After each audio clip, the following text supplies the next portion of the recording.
Wow, that's cool. That just works. Hey, good morning, everyone. Welcome to the Dev Talk Show. It is Thursday, December the 11th, 2025, and we're going to do a little bit of walking through some game development here today. So, my name is Rich Ross, and joining me today, as always, is my co-host Chris Gomez. Chris, how are you? Doing good. It feels very retro today, which is also interesting because last night we had the good fortune to be at Philly.net with Carl Franklin and Richard Campbell recording an episode of .NET Rocks, which I can't wait for it to come out because we'll definitely let people watching this stream know. The last time I remember them, I think there may have been other times, but we had the good fortune of interviewing Carl Franklin for the Dev Talk Show. Boy, we'll have to get that link in the show notes. And he was great. I mean, let me tell you, it's awesome to have a guest like Carl because it's super easy. And, he's always got interesting answers. And it was an easy... I was intimidated as an interviewer. And then within about 30 seconds, I wasn't because it was just so simple. And then I also remember when they came to Philly.net Code Camp at Penn State. It was when we were doing the ones in Abington, right? Abington, right? Penn State, Abington. And so this would have been 2013. And it's crazy that I remember the year, but I remember it because they had a whole room that they were broadcasting in. Oh, I don't know if they were necessarily broadcasting in, but they spent a lot of time in there talking and chatting with the audience all day. I had sessions and stuff, so I was running around. And then I remember they were giving away an Xbox One. Mm-hmm. And I won that Xbox One, which I thought was crazy. That's awesome. So I remember that specifically, that because there was a little place where you could put your name on a mailing list or something. I don't know what you were really doing. It doesn't matter. But you could enter your name, you're in the drawing. And I was, there were a lot of people at that one. That was Penn State. Abington were the two big code camps. Yes. Yeah, we had a lot of people at those before we moved them back here to the offices. But it's interesting. It was I did not know that. And, take that full circle, right? Yep. When we think about where Chris and I guess a bit of .NET Rock's claim to fame of doing the show around doing the dev Xbox dev mode, essentially, I think is what it was called, right? So, yep. So that you could write your own, basically with your retail Xbox. You didn't need a special dev kit or anything. You could, and you can still do this today, by the way. You can write code and test apps and games on your retail Xbox. It's a feature that I lobby for. I don't think it's not a secret. Especially because the Discord is in the open. The Microsoft Game Developer Discord has office hours every Friday. They would love for you to join noon Eastern time. When I say you, I mean anybody watching. And I lobby there all the time. Please keep retail developer access alive. And because I think it's a great way for anyone to get started with something that they might already have in their home, and especially for kids. Look, I think things are changing in the game industry, but when you could do this with your 360, when you could do this with your Xbox One, with your Xbox Series consoles, kids get excited about it. They get started, quote unquote, for free. Of course, you got to have this equipment, and you might have to have a laptop or something, but many people do. And then parents see like, oh, this is something they might actually stick with. And so they might be more willing to provide resources, where there's plenty of programming initiatives that I've started where if they even require even a small investment, people will kind of back off because they have the fear. And as a parent of a teenager myself, I understand this, is that, oh yeah, they'll try it for a weekend and then they won't touch it again. Right. So we are going to, and we're going to have a ton of great stories about that .NET Rocks. I think we can even talk about it in the future when the episode comes out. Bill Wolf was on the panel, and Bill Wolf officially, his last meetup as president of Philly.net, started it 25 years ago, approximately. I'm sure it was about 25 years ago. And we're going to have to talk to Bill. Rich doesn't know I'm going to say this. We're going to have to talk to Bill about being on the show. I think so. I'd love to see it. I would love to hear about his career, because those of you that are watching, you can learn a lot from what people did before you. And yes, they seem like stories of the past, right? But Right. believe me, when you think about how far we've come. So yeah, we're going to look at MonoGame today. Mhm. MonoGame is the spiritual successor to XNA. XNA is kind of near and dear to my heart because I've said it on this channel before, it was the first talk I ever gave at a Philly.net Code Camp was making games with XNA. I need to get this up on my screen here. Okay. So I need to share my screen. I'm going to share, and then I need to, I hope that this I all, got the other. Yeah. We'll see how far we get. So we're good. It's up.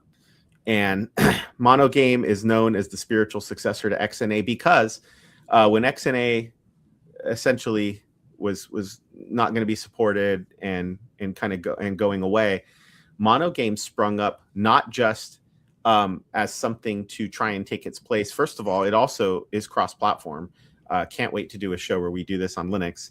And besides being cross-platform and working on iOS, Android, Windows, Linux, Mac, so on, the choice was made to copy the namespaces and APIs. So the familiarity is pretty incredible. If you can still find an old XNA programming book, oh wow, we happen to have here, and I have several back there, and I actually think some in the basement. I think I bought almost one of every one that came out back in the day.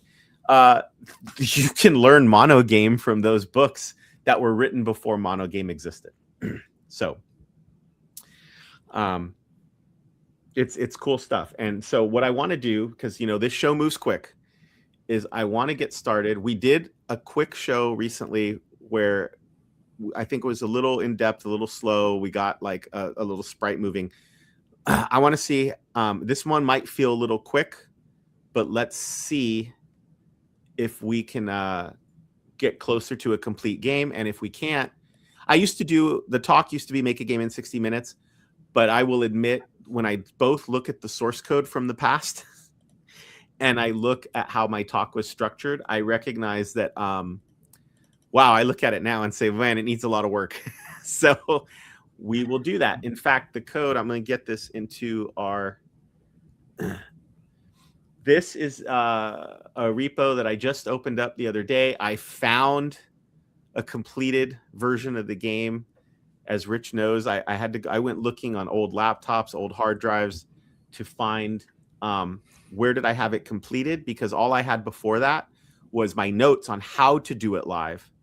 Okay. And those notes relied on Visual Studio Code snippets.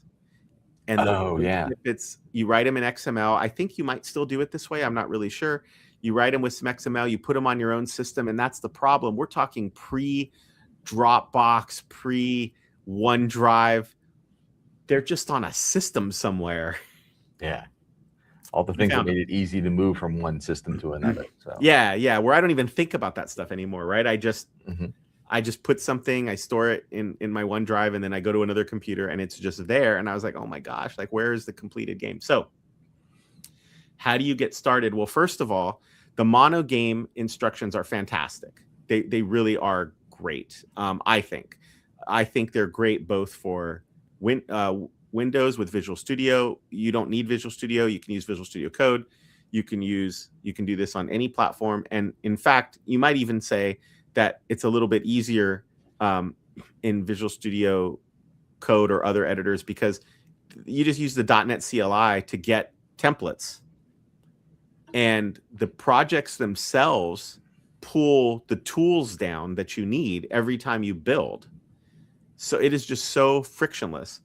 In Visual Studio, the extension that I have installed, let's find it here, is the MonoGame Framework C# project templates. And you actually don't need to install these to take my code from GitHub down, and it'll run. .NET 10 is all you should really need. Maybe even .NET 8. I don't actually remember what I put up there, because we're going to do another iteration of the code. This extension, besides giving you project templates, there's one little thing that it does that's kind of neat. allows you to double click on what we'll find the MCGB file, which is the content pipeline, and it just opens the editor for you. But you can do the same thing in Visual Studio Code, because besides just knowing what the name of the editor is, that helps you. If you go to the command palette in Visual Studio Code, the MonoGame extension, which is optional there, but you can install that extension, it adds a command to the command template. So right now it's like, well, what is that content editor? So I don't want to get too far ahead of myself. Let's close this. We don't need it. I've already got it installed. Let's say file. We're going to do file, new project. And I will now have templates in here. This is Visual Studio 2026, by the way. Okay. And the MonoGame templates have a bunch of different samples. There's all kinds of them. There's we are going to pick the MonoGame cross-platform desktop application, a MonoGame project for Windows, Linux, and Mac OS that targets OpenGL. And what's interesting about that is it targets OpenGL so that it can run all these places. MonoGame also, you can also target DirectX alone if you want. And so here's an example of that where it just targets the Windows desktop and that's it, because it's a DirectX game. And then here's other templates, right? For iOS, I think I passed an Android template earlier. Here it is using OpenGL. So it's like, it's really, really flexible. So what is the game? When I was a kid, one of my favorite Atari 2600 games was Circus Atari. Okay. And people may or may not remember Circus Atari, but let's see if I can get some quick video up showing what it looked like. Here it is. This was Circus Atari, one of my very favorite games. So a little bit like Breakout. Yeah. Except that you have the additional thing of having to catch that clown on different ends of a teeter-totter. And then it's going up to pop balloons. And that's it. That's the game. One of my favorite. Oh, I played the heck out of this game. Is this a video or are you playing this? Oh, it's a video. Okay. Oh, I'm playing a video on YouTube. Don't I wish I could say I know, right? as easily. This game used the paddles. So there's that. Now, let me and the problem with the paddles, as many Atari 2600 owners know, is that they sometimes they got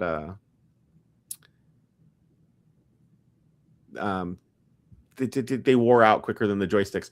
So my talk was inspired by this recreation, Circus Linux. In fact, I found is the original website still up? Because if it is, yes, it is. Here's the original website from New Breed Software. I actually emailed this gentleman probably over 2 decades ago. Oh wow! Before I did the XNA clone, and I said to him, "Hey, what do you think about me cloning this for XNA and Windows Phone?" And he said, "Go for it." I don't remember the gentleman's name now, but you'll find it if you go to contact us. He was really nice. He said, "Go for it. Do it. Great. Awesome." And so you're going to recognize some of this art from there because still here, still up on the web. Isn't the web great? So, all right. Very cool. I'm gonna drop a link to that in the chat. Oh yeah. You found it. That's great. I did. Well, I saw your URL there, so I kind of that, so. I think years later, like it says, you can play it in your browser. So ported to play in the browser and so on. So I'm going to call this Circus Pop. That's just the name I'm going to use. You can call it anything you want.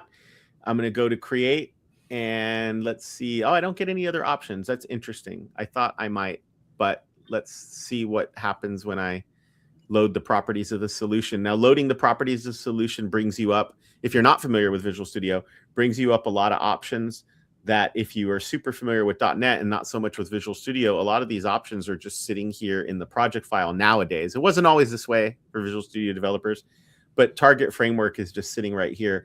I may change this to 10 later because I think as I've been working on this code just recently, like not very much, I think I started using some .NET 10 feature, C# 14 features, I think. We'll find out because the compiler will yell at us. So what is an XNA / MonoGame? And maybe I should do it the other way. I mean, I have that affinity for old XNA, so I'll keep talking about, this is the successor to it, but it's MonoGame. MonoGame deserves credit for what they've accomplished, and it's a framework you should take a look at if you're interested in making games. This isn't the Unity or Unreal style of editor or Godot style of editor. Unity and Godot also support C#, and I think we'll look at those in the future too. I think that'll be fun. But you get like this editor, this command deck. You get a place to like build your levels, and this is all, it's all great stuff. I don't want to say that it's more visual. That misleads. That makes it sound like, oh, is it like Visual Basic? No, it's not. Yes, it's visual, and that you can place things and you can put things around, and that you're going to connect things up perhaps with your mouse. But in the end, you're going to write code. Right. Yeah. XNA and MonoGame is a code first framework where the MonoGame just gives you code. If you want to integrate it with your own tooling or other tooling out there, you can. And those are also topics we could explore too. There are plenty of awesome tools out there, small tools that'll produce files for you, and then you bring them into MonoGame. So yeah, Unity's almost like that just to compare, Unity's almost like that engine that kind of brings in those components that you might create images from elsewhere. You might use Blender to create some really cool 3D images, but you assemble all of those things in Unity, configure them however you want, and then have the ability to do the scripting with the code that can be in C# as well. Right. Yeah, and Godot is the same way. Godot supports C#. And but XNA and MonoGame were definitely programmer first frameworks. So what does a MonoGame program CS file look like? That's it. It's essentially you create an instance of your game and you run it, and then the game class takes over, creating a loop, the classic game loop of here's a chance for you to update your world's game state, and then here's how you draw it. That is the classic video game loop that all games to this day still use. I think I'm almost as positive as can be that all drawing is still single threaded. This was always an issue even with the web. People ask a lot of times, like, the web being more than single threaded, it's also uses, it's drawing to the screen, WPF, all those frameworks. You had to find a way back to the main thread if you wanted to affect what was on the screen. So in any case, that's not important for MonoGame. So what does a MonoGame game look like? So here we have a file. By default, you're going to get a public class game1. You can rename this to anything you want. It doesn't matter. In fact, I'm going to go ahead and rename it right now. Let's call it Circus Pop Game, because it doesn't matter. You can go a long way in XNA and MonoGame. Actually, I got to remember. It's really tough. You can go a long way in MonoGame and never worry about what's in this game class. Okay. Basically, just remembering what it says right here.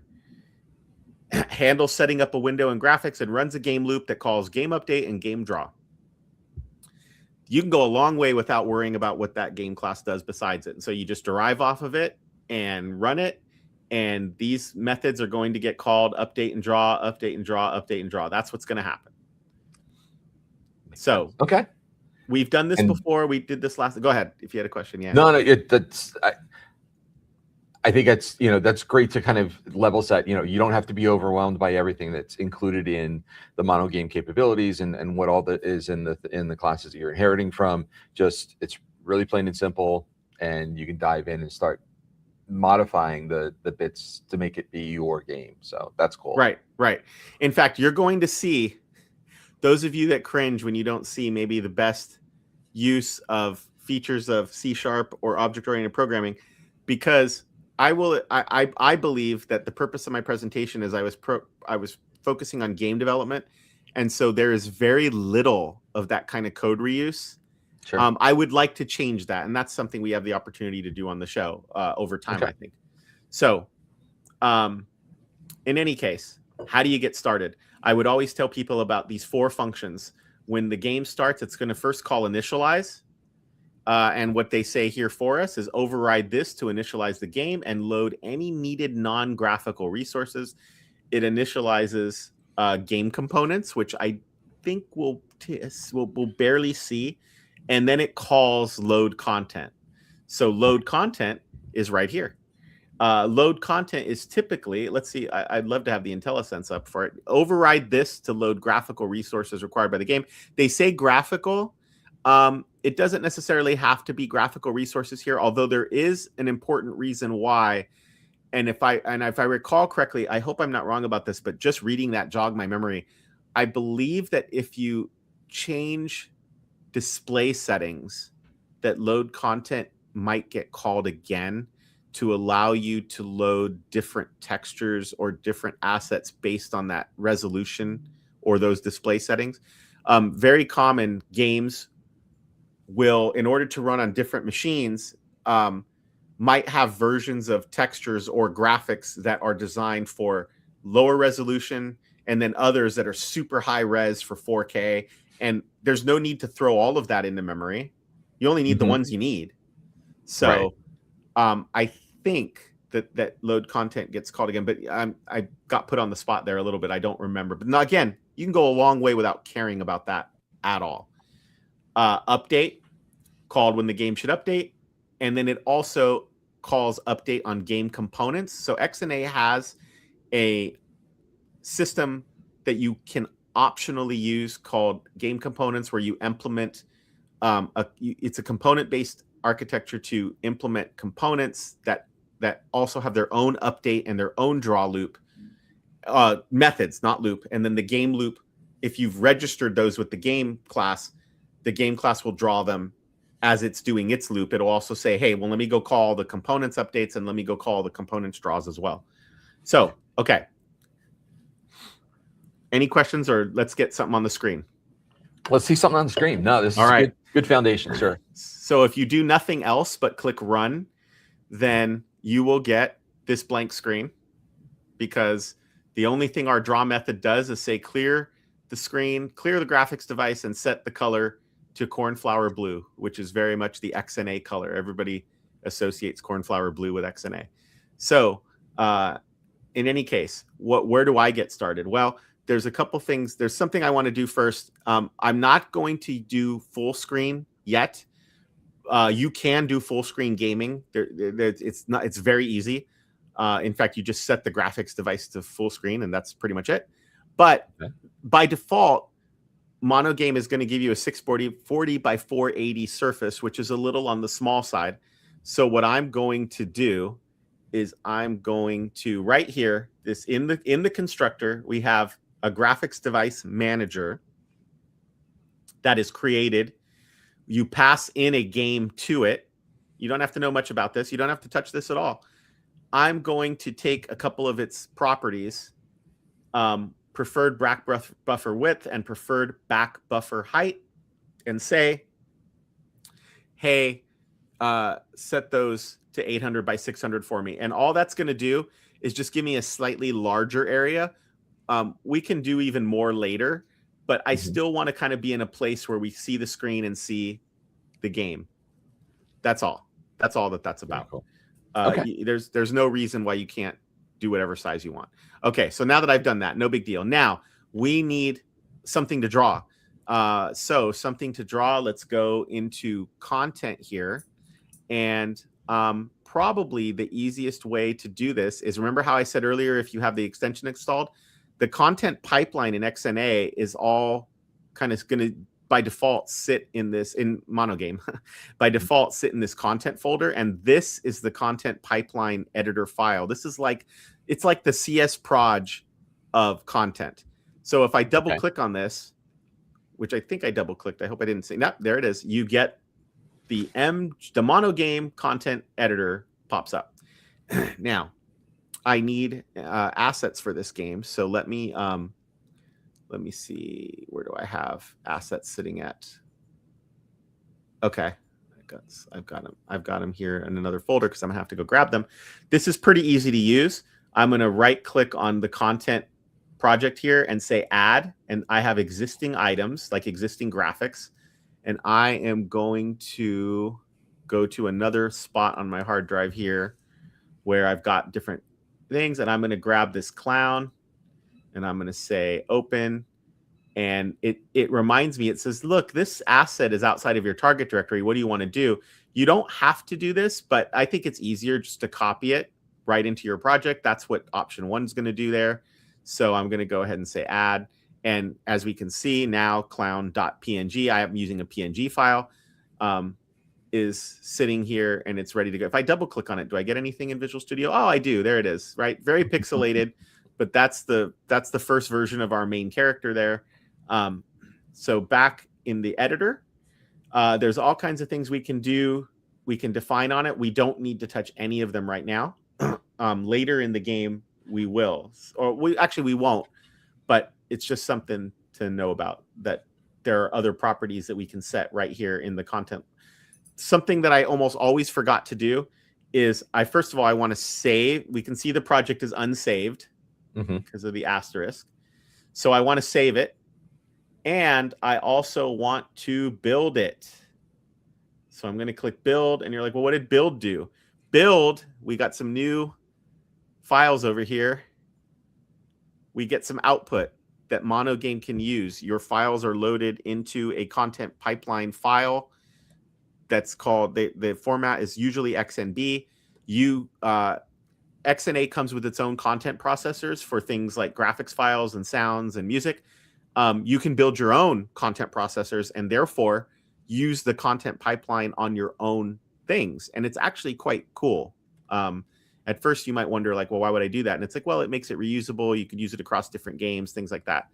So we have a clown sitting in the content pipeline. What do I do? How do I get it on the screen? Well, first, remember I talked about load content, right? Load content's the place to load game content. Okay. So the way I do that, first I'm going to need XNA has built-in, it has built-in classes to handle things like textures. So we're going to use a texture 2D, which is really just a fancy term for just an image that you might get out of Photoshop or whatever tool you want to use. And let's see, private texture 2D, and we're going to say, I'm going to call it clown texture. And we're going to use, oh, actually, I don't have to do anything else right there, because when load content is called, this is the place where we're going to, in fact, I mean, that's it. That's it. So what is content? Content is the content manager, an instance of the content manager class. The game class has one of these ready to use. You call load on it. It's a generic. You supply what thing you're loading. The MonoGame has a built-in content processor for texture 2D, so it knows what to do with those. And then you just give it the name of the item. You don't have to include the extension. And that clown texture is now going to be loaded and ready to use, which means it's ready to draw. So why does this have to be done in load content and not initialize? I think if you try to do it and initialize, the problem that you have is that the graphics device is not initialized yet. And you need the graphics device in order for these methods to work. So I end up loading just all my content, whether it's music-based, whether it's sound-based, whether it's whatever it is. I end up just loading it here in load content. So what's the next thing we need to do?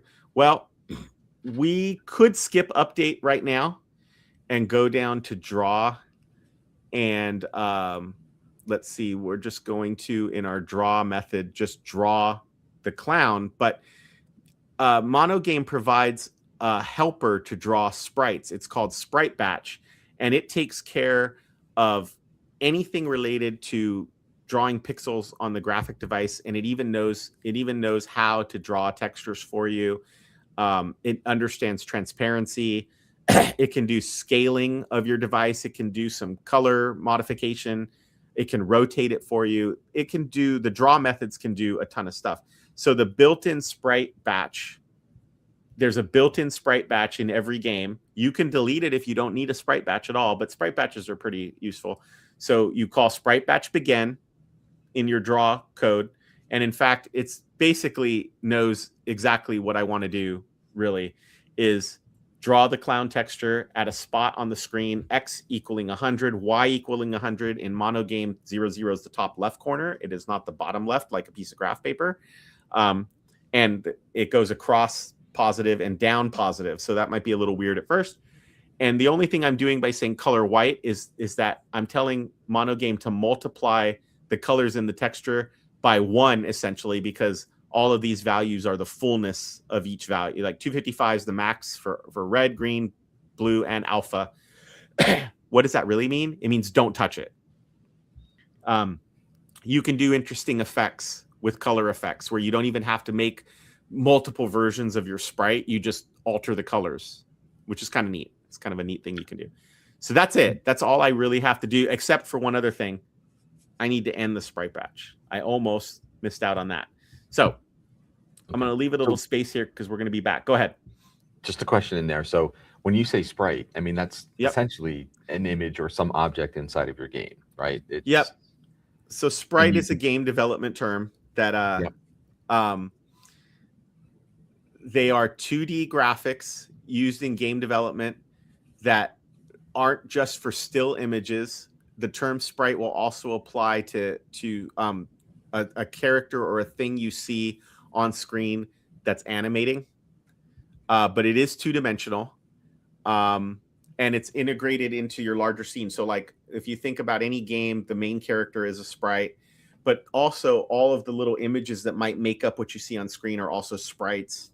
And yeah, that is a old, I mean, it was easy for me to just forget that that's just an old game development term, right? So texture is a game development term too. So true. Yeah. So if you had, like right now, we just have our clown guy on there, but if we had more than one sprite, would they be in different batches so they kind of could be working together or move together? It is plausible to use different sprite batches for different things, but you don't have to, and you're not going to see me doing that here. Okay. There was some discussion. I don't want to get too detailed into it, but there was some discussion over whether it's more efficient, less efficient. A little bit of arguing if you look on like the game development Stack Overflows. But you do not have, there's nothing special about the sprite batch draw calls that you need to separate them per texture. So there is some discussion about how it may affect your graphics card textures being loaded in and out, but I don't think it's not an issue we're going to run into in this game at all. Okay. But in any case, so we run this, and we're it's kind of boring right now. This is all you get. He's just sitting there. And the reason why is because even though update and draw, in fact, I'm going to set a breakpoint so that we can see draw is getting called. And we're clearing the screen. We're drawing the clown in the same spot. And then we are continuing. And then it just stops again because we are trying to draw this as fast as humanly possible. The game is trying to go as quick as it can. But to the human eye, it doesn't look like anything's going on. Okay, so it'll be more exciting when something happens, right? So this is where update comes in. And let me try to move along pretty quickly here. We are going to need some things in order to move this clown along. And again, we will look at how we might do this a little more efficiency another time. But let's create our own sprite class. So let's say add new item, and I'm just going to call it sprite. And sprite is not going to be perfect today. It'll probably undergo some revisions, but let's see. What do we want to do? First of all, I want to use the new name spacing. So just by putting a semicolon there, I get the new file-based namespacing. Let's see. I need it to be public, although it probably could be internal. And then what I'm going to do is I'm going to have this sprite class. I want it to have a getter. I want it to have a texture. So basically, I can load that clown texture in here, and this sprite is going to be eventually it'll be a one-stop shop to hold everything about the character.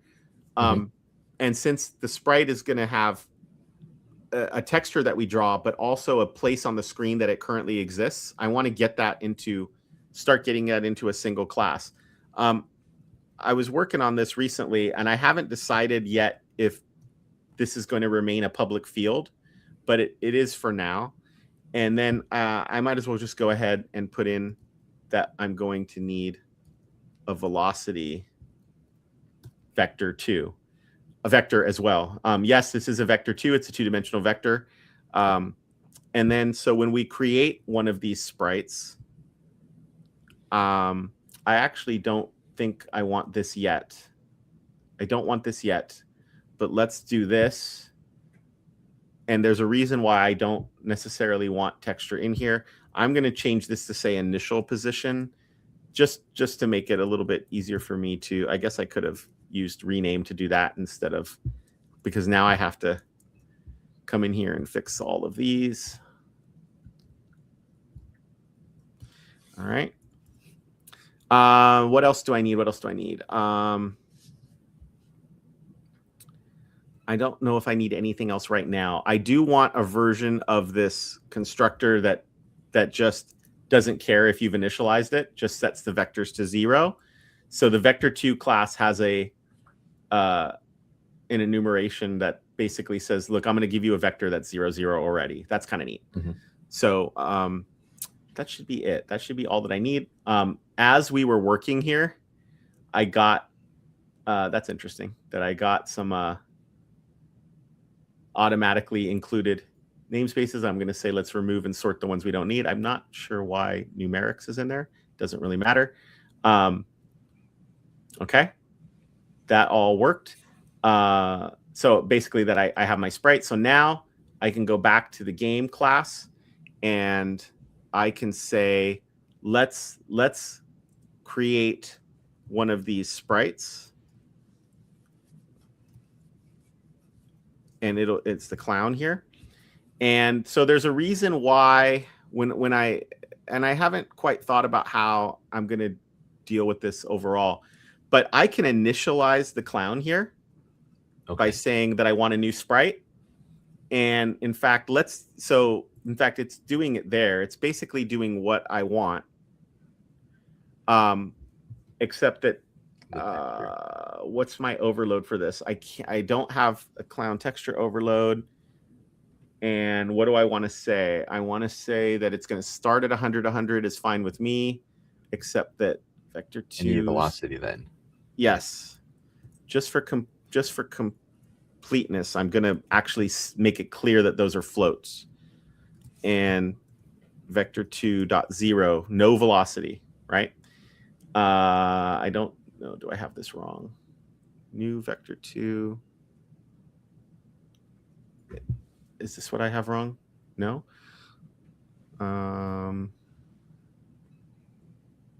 Does it need to be new as well? Not for the vector 2. Okay. Not for vector 2 0. That's already new sprite. Constructs a vector 2. Oh, you know what the problem is? This, I think, yes. Here's what the problem is. So unfortunately, Visual Studio thought when I said vector 2, it thought that I meant a system numeric vector 2. I want XNAs. So XNA has its own vector 2. So the problem is that I just simply, it just picked the wrong using. Yeah. And I just want using XNA framework. That's it. Cool. That'll cure all of that. Yes, there it goes. All went away. Yeah. I have an extra one of these. Now we can get fancy and we can say, hey, in C# we have what's called target typed new expressions. So I don't actually have to say sprite there, and I don't actually have to say vector 2 there. I don't have to. Okay, so anyways, that's done. All right. So we have that. And then I don't know, do I have to do a whole lot else? Yeah, actually I do. Now that I've decided that there's 0 velocity in a position, let's go to update and let's do something where if you watched a previous episode, I'm going to jump past a lot of what I did there. let's come here and say that, let's see, how about, I want to copy in some code here to get us moving. What we'll do is in our update logic, I did not put underscores here, but we're going to say, in every time we update, let's take the clown's position and let's add its velocity. Now, the velocity is going to be multiplied by the amount of time that has gone by since the last time we called update. That means that basically allows for faster and slower systems to keep this the same.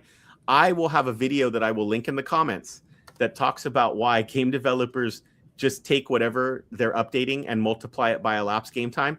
And that video discusses why that isn't always correct. It's a video I just discovered. So I'll make sure to get that in the notes. It works fine for our game here. Okay, so here's the problem though. The velocity was 0, right? So I need that velocity to change. And the way we're going to do that is every frame, we're going to say the very last thing we do is we're going to add to the clown's velocity's y value. We're going to add 16 to it. Why 16? Because I liked how it fell at 16. I thought it seemed okay. So I'm going to say simulate gravity there. In fact, the comment was written for me, right? In fact, what is it going to say when I write this? Update composition. Cool. I love that. Okay. So what else needs to happen, though? The problem is if I just run the game now, the clown's just going to drop through the bottom of the floor of the game and we'll never see it again. So we're going to do something else. And this is some of the code that I want to start refactoring. When I built this, I wanted to keep everything in one place to make it easier for people watching in the audience. And so I said, okay, let's figure out the dimensions of the game board. And we can do that by interrogating graphics devices, viewports, width, and its height. We don't have to do this every frame. It's not going to change. We could do this somewhere else. But for simplicity's sake, I left it when doing the game development talks, right? Now, what are we noticing here that it's complaining about is we don't have properties, right? We don't have properties for width and height. Yeah. So let's go back to Sprite and we're going to implement those very quickly. I haven't quite decided yet. Let's see. I haven't quite decided yet how these will live long term. But what we'll do is if you ask for the width or you ask for the height, we're going to take the texture that's been loaded in and we will just return its width and its height. That's not going to work when this sprite becomes animated, but it's going to be fine for now because our sprite right now is just the width and height of the image itself. If we needed to scale it, like what if we brought in a big image, but we didn't want it to be that big on screen, we might need that kind of change later as well, right? So that solved that problem, but we still want it to bounce. Oh, I'm sorry. I kind of gave it away, but that's okay. We still want something to happen when it hits the bottom, and I'm going to just let it, if the clown's position exceeds that max Y that we figure out, then the clown has hit the ground and it would lose. We don't have any code for losing right now, so for testing purposes, we're going to do a bounce, and it's going to bounce 90 degrees. So it turns out, and I'll have to find my old graphic that described this. This is a little bit of trig. Yeah. Basically using some trig to figure out no matter how I hit the ground, I want it to go straight up 90 degrees. So I want to alter the velocity vector to go straight up. And the way I do that is using the math helper and using the 2 radians method, but using degrees for 90 degrees, do a little bit of math, and I'm going to get a new vector that points straight up. And I played with this bouncing in order to get the feel that I want from the bounce. That's it. Then the last thing I do is I flip the velocity. This particular code creates a velocity vector pointing down. I want it pointing up. I didn't have to do it this way. I could have done the -1 anywhere else in this multiplication. But just to make it super clear, I want it pointing up. So I flip the Y value in the velocity vector and set the position to max Y, meaning the bottom of the screen. Why am I setting the position? I thought it hit the bottom. Well, here's the thing. That velocity vector might be moving the clown more than 1 pixel at a time by the time it hits the bottom of the screen. So if I simply bounce it, it's going to bounce it from wherever it was, even if like half of its body is sticking through the bottom of the screen. So I'm forcing it to appear as though you hit the bottom and bounce there, instead of it maybe having fallen just a little bit more before you've just, the velocity value might be negative. I'm sorry, it wouldn't be negative. It would be positive. It might be like positive 615 by the time this update method runs. So this is just a way to keep it at 0. Well, not 0, the game's max, because as we go down, it goes up. So is that enough? I don't know that this is enough. I feel like I might be missing something. I know one thing that I'm missing that I want to fix here is I don't want this to do anything until we start the game. Because one problem we had when I did this last time is the clown would drop before anyone could see anything. Oh, yeah. So I have a little fix to that. We're going to comment that out for now. We need to track keyboard state. How do I track keyboard state in XNA? It's actually really easy, and MonoGame. It's really easy. I can just get state by using a keyboard state structure and say keyboard get state, and then you can interrogate this for any key you want. And basically what's happening is I'm saying, it's interesting that I'm having trouble finding where I changed is game started. Oh, yeah, I gotcha. Okay, so this particular code right here is built into every game, and what it does is it looks for whether you're pushing back on a gamepad or press escape on a keyboard, and it will exit the game. I'm going to take advantage of that sort of philosophy here, and I'm going to say we don't need all of this right now. I'm going to say if you've hit the start button on your controller or you've pushed the space bar, let's change the fact that the game has started to true. Mm-hmm. If the game has not started, then let's really not do much of anything other than capture the keyboard state and remember what the previous keyboard state was, and we'll return. And so by returning, none of the other stuff in update will happen.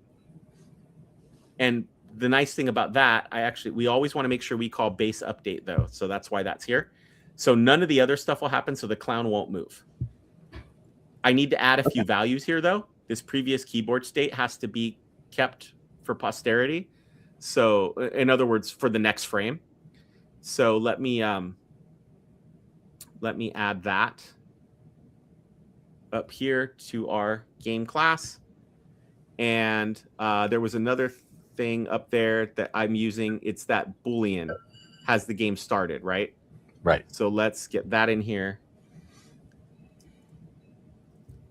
And has the game started?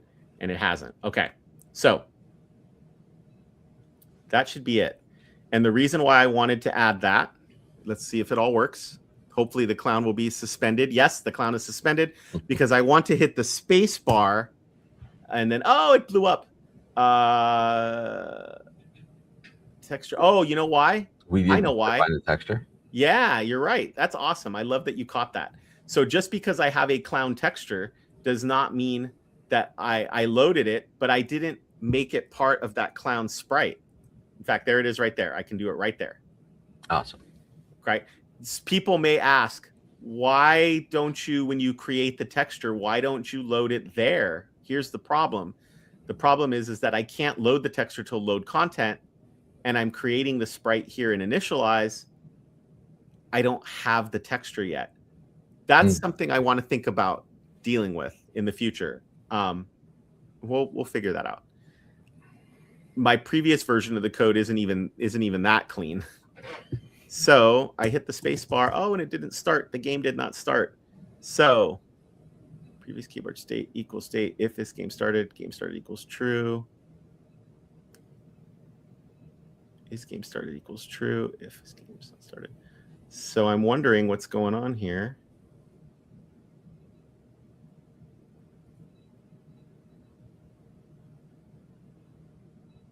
I'm gonna bring it back. I'm gonna hit the space bar.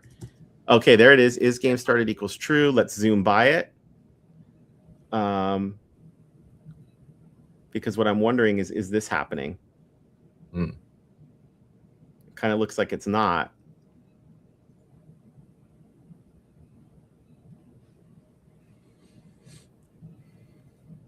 It looks like it is not happening. Okay, previous keyboard state equals keyboard state base update return. And then what's interesting here is look at how this breakpoint will not be hit. Oh, okay. I might have accidentally hit something there that I didn't mean to. This game started equals true. Oh, okay, now it's updating it. So let me, Interesting. I think I just might have goofed. Oh, it's not doing anything. Okay. So what's going on? Clown, simulate gravity, clown velocity, clown position, update the clown position. Oh, you know what I think it is? Ah, look what I did in my draw call. Oh, you always set it to 100. I'm not taking the clown position.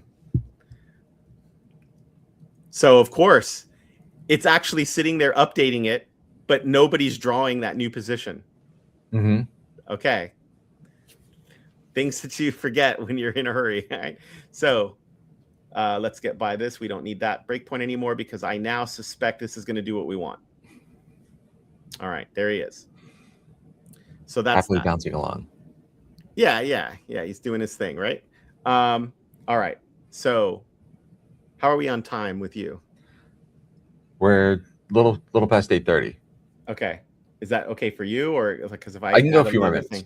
Okay. All right. Yeah. So here's what I want to do. I want to jump away quickly to a version of this just because I want people to see how that vector is working. Mm-hmm.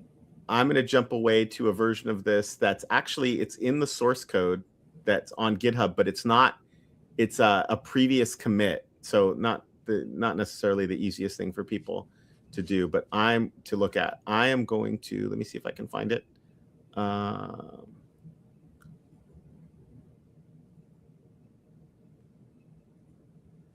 Where on my hard drive is, here we go. So let me open this other version, which isn't much further ahead of this, but instead of writing the code, we'll just look at the code.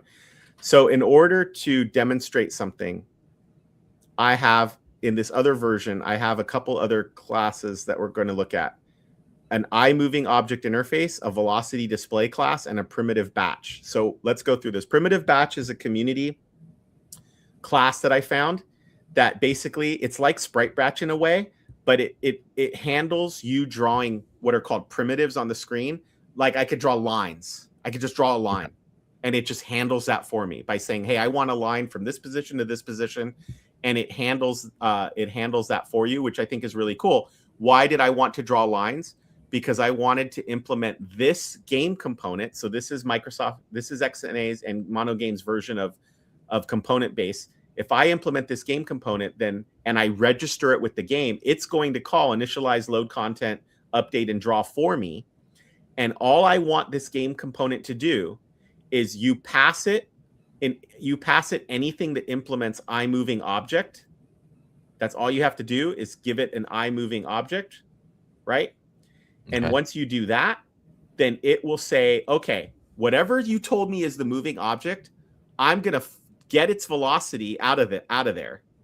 And I'm going to draw a arrow that shows both the direction and length of the velocity so that you can visualize how the bouncing works.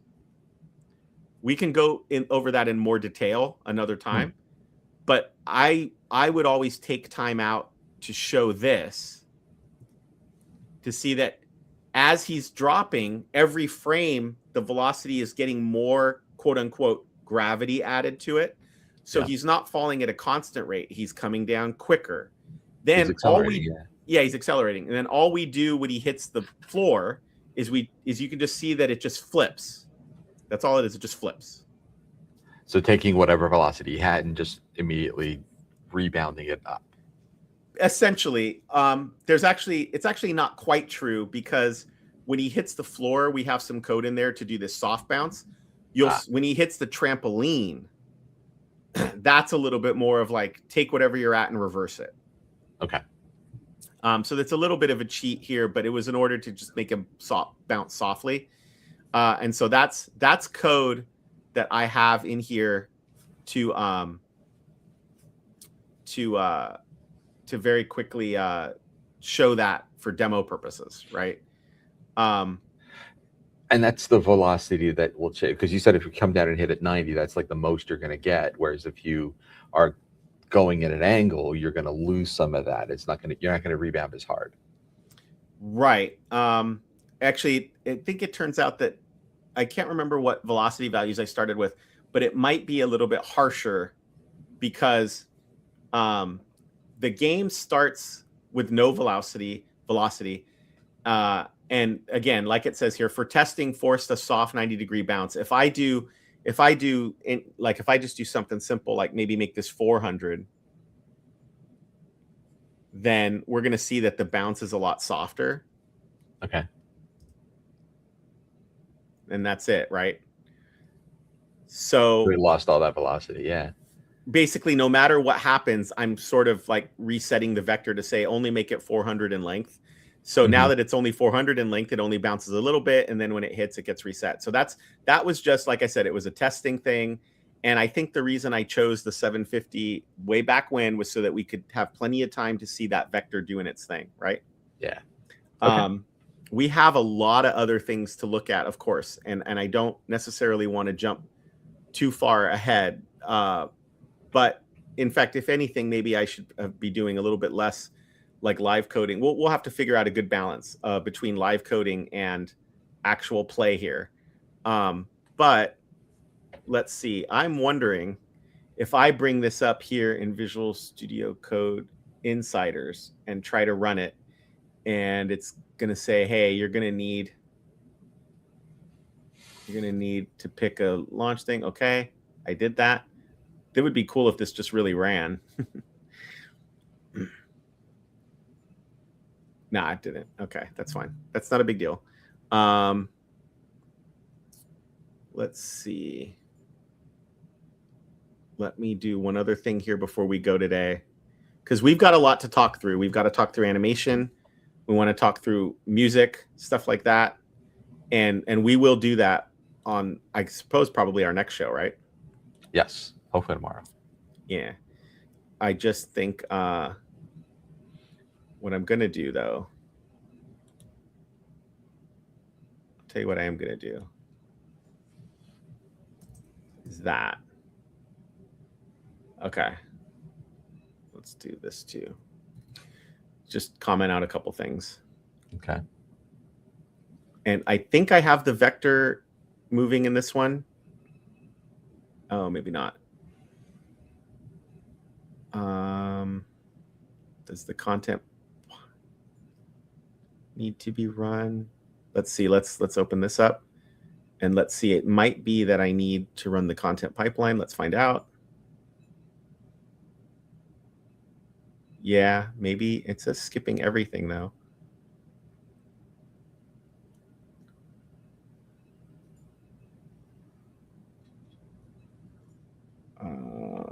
That stinks that blew up. I don't want it to blow up. Where's... Okay, let's see if that runs without complaining. Okay, so here is like the whole entire thing. I'm sorry. Trust me, we'll go through all this. Where, see how the vector is being drawn? Mm-hmm. And so when it hits the ground, he goes back to soft mode, right? But when he hits the trampoline, that's like the game action that's going to happen. And you can see that vector like going many different directions. And so that just helps kind of visualize how it works. Yeah. We have a lot to go through. We have to go through where all those sounds come from. How am I controlling the trampoline? How is it figuring out that the clown is hitting the balloon? Yeah. The score, you might be able to see the score if you look really close. By the trapeze there. Yeah, right. So it's keeping score. There's a background moving. There's a lot for us to do. And I'm not trying to jump to the end. I am just also recognizing that we're out of time for today. Yeah. So nice. But we got a lot to get to. Definitely. Is there Sorry, that one. There we go. Cool. That was great. That was great to kind of walk through and at least kind of get things, an intro set around that. Once you had all the pieces, how do you go ahead and start doing the loop and the updates and those kind of things and the sprites and getting and controlling those. So a lot to see and walk through. Appreciate you jumping through and doing that. But like you said, we have some things teed up for the next time. Yeah. Go into we more got through the details on that. basics. We got through some basics, so now we'll be able to, next time we're going to draw the balloon field. We'll draw that trampoline. We'll move it around with a keyboard. Maybe we'll even get to collisions with the balloon. We'll see what we do. It accelerates, like it starts slow, but as you start to build your building blocks of sprites and animations and stuff, now you have reusable pieces that you just start working with. So yeah, and I think this is great because seeing some of those early programming things as a kid and thinking, well, games are something you definitely want to do, and this shows how easy it is to kind of get started with that and take your idea and start to build some cool things out. So thanks, Chris, for walking through that. We'll end it here, get everybody off to stand up in plenty of time for that. And so for Chris, I'm Rich. We'll see you next time on Dev Talk Show. Bye.